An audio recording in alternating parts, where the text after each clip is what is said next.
Hey guys, it's Daryl Barnes, the president of Deacon Wealth Management, and I'm coming to you today with the 2019 mid-year outlook. Basically what we've done is at the beginning of 2019 we did something on 2019 outlook, and when we tried to take the entire year and encapsulate it, tell you what we were thinking, tell you what we expected, what we had hoped would happen, and I made some predictions when I did a presentation back in January about what I thought was going to happen in 2019. And over the course of an entire year, I thought several things would happen. By the end of February, everything that I thought was going to take place in 2019 had already happened. So I had to come up with some new projections moving forward in 2019, and they're actually really good projections. But then we did see the market kind of back off a little bit in March and April, and we've since seen it make some nice recoveries, in fact hitting some new all-time highs again. So LPL's research department, I think, does a fantastic job of trying to forecast what we're going to see in the economy. But then we like to take our own unique outlook on things and try to figure out, okay, how does that fit in with our personal thinking, and then how does it fit in with our client strategies? Essentially, our practice revolves around retirement.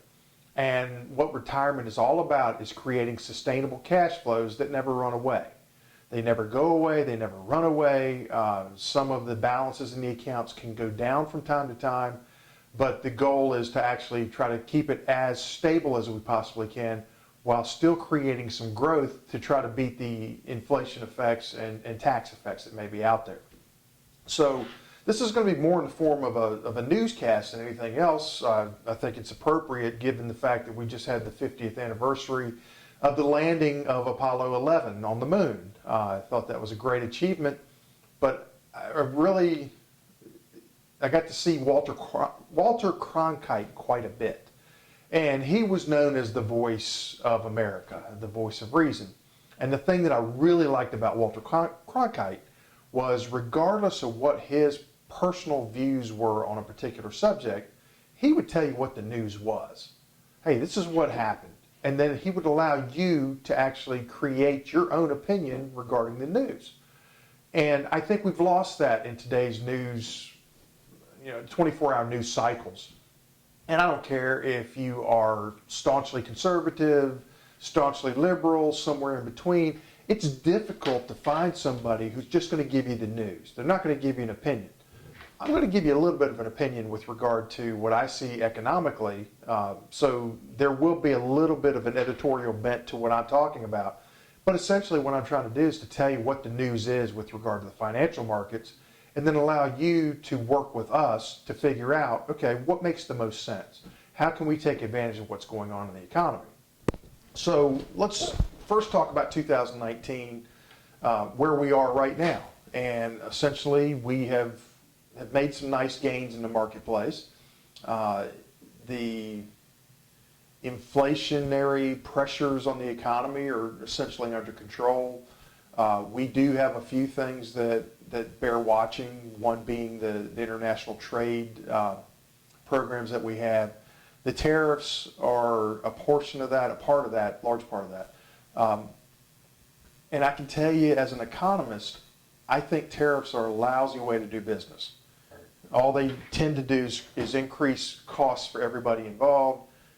And it really doesn't promote growth, doesn't promote trade. But I think in this particular case, it's being used as a negotiating tactic. So I can understand it for a short term.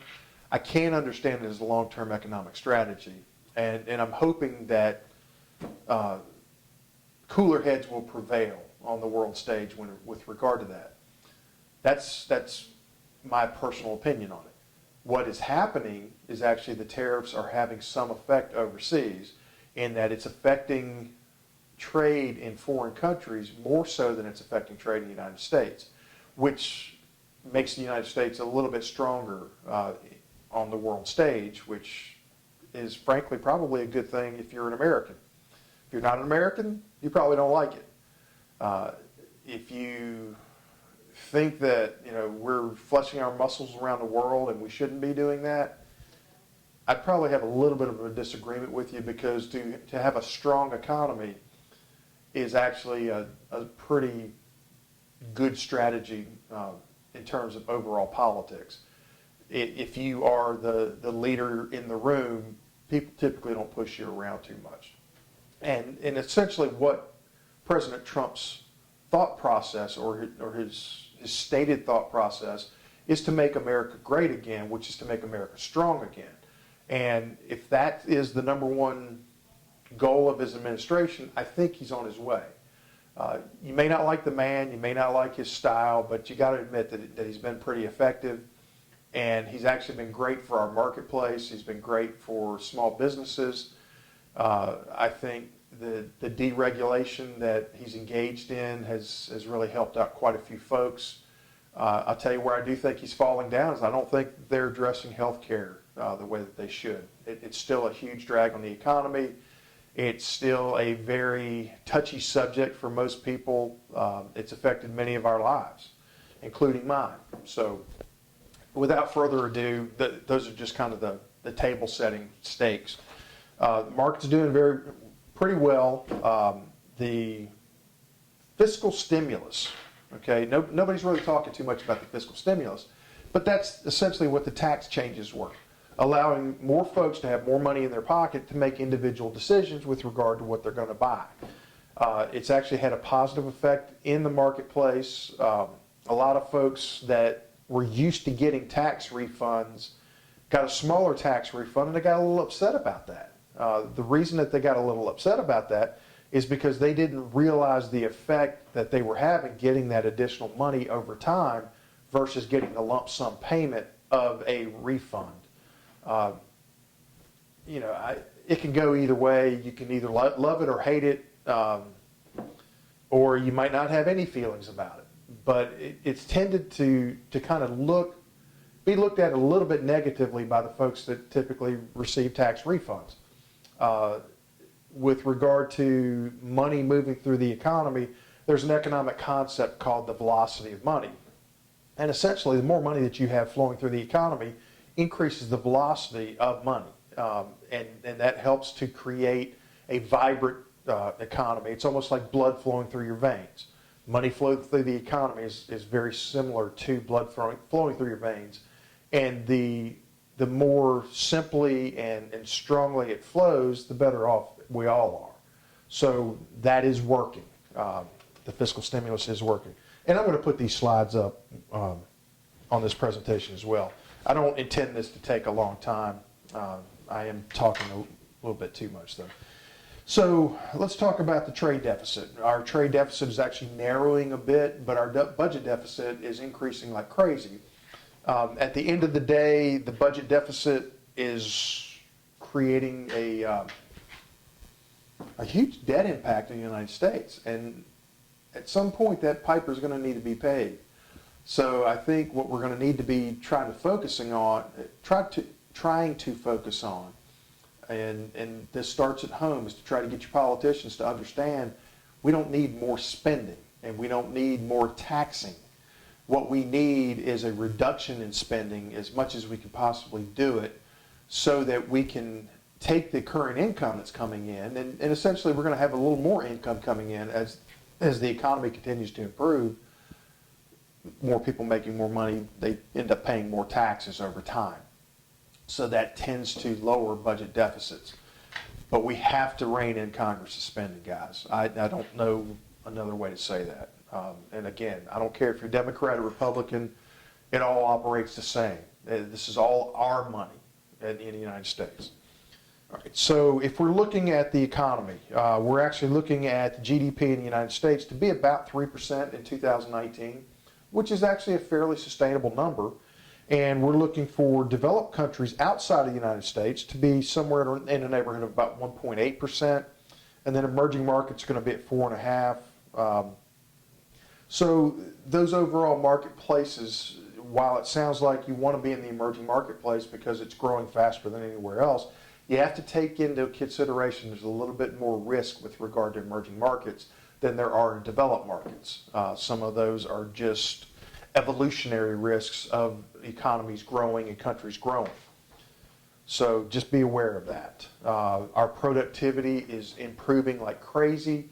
I think you see that all over the place. In fact, I was in a store yesterday, and it was rather instructive to me because the aisles were not clogged up with shoppers.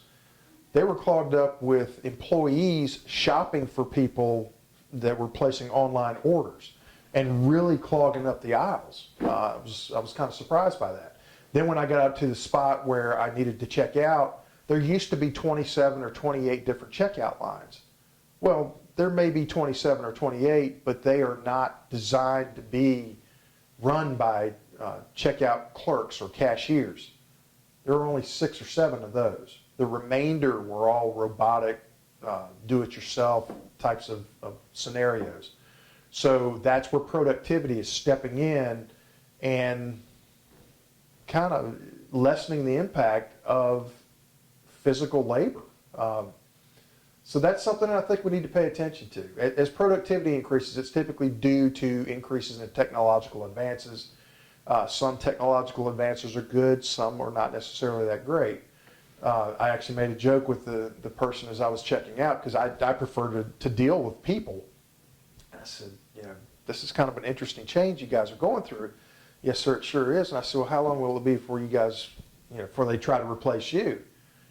And she just kind of looked at me like, I hadn't really thought about that. But they are replacing me with regard to these scanning technologies.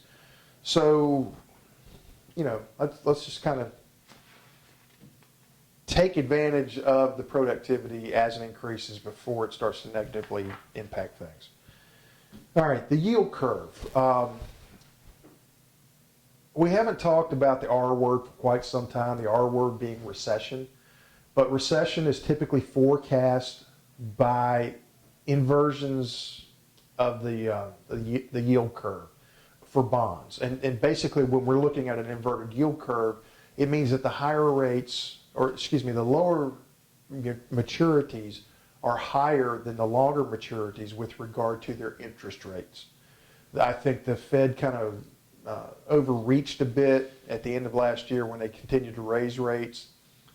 You're starting to see quite a bit of news now saying, hey, we think the Fed is going to reduce. The potential for the rate reduction has increased exponentially. If you check out any news stations, any type of research with regard to Fed moves, it looks like they were going to potentially reduce some rates here before too long, but we need to be careful there as well. If they reduce it too much, and it being the monetary rate, the Fed funds rate, if they reduce it too much, then they start to impact their own abilities to be flexible should they need to be, if there arises a big need in the economy. So we're keeping an eye on that. We don't think the inversion is going to last very long if the Fed does move. But again, we've got our finger on that and trying to figure out where we're going to move going forward. By the end of 2019, I think you're going to potentially see a flat to a positive yield curve, positive being the longer the rate, the longer the maturity, the higher the rate, the lower the maturity, the lower the rate, and gets us back into more of a normal type of a yield curve. I'm not going to get too deeply into fixed income. LPL makes some recommendations with regard to that. Essentially what I'm trying to do at this point is to limit our exposure to fixed income as much as we can, while still having a small exposure to it, but managing our risk by managing our maturities. So what we're looking at is to try to stay with higher quality types of securities with very low durations or very low maturities, so that if we think about the yields on a bond, and yields on bonds actually work like a teeter-totter. Okay, if we have a 30-year bond, imagine this is the price, this is the interest rate or the yield on the bond. In the middle is the actual coupon for the bond. All right, so when interest rates go up, one side of the yield curve or one side of the teeter-totter goes up, but the prices will go down.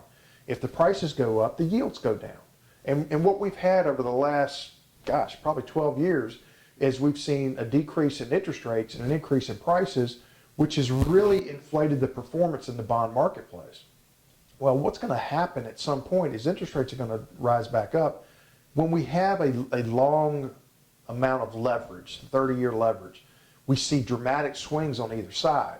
When we start to shorten our duration or our maturities, the swings are not nearly as dramatic, which is why we try to manage risk by managing maturities and managing duration and quality of bonds versus trying to step out and say, okay, can I look at a 30-year range and try to predict what's going to happen in the next 30 years versus trying to predict what might happen in the next 30 months, 30 days. You know, those are the types of durations that we're looking at. So we're actually, we being LPL Financial and Deacon Wealth, we're actually still bullish in the marketplace in terms of the large cap U.S. domestic type of companies.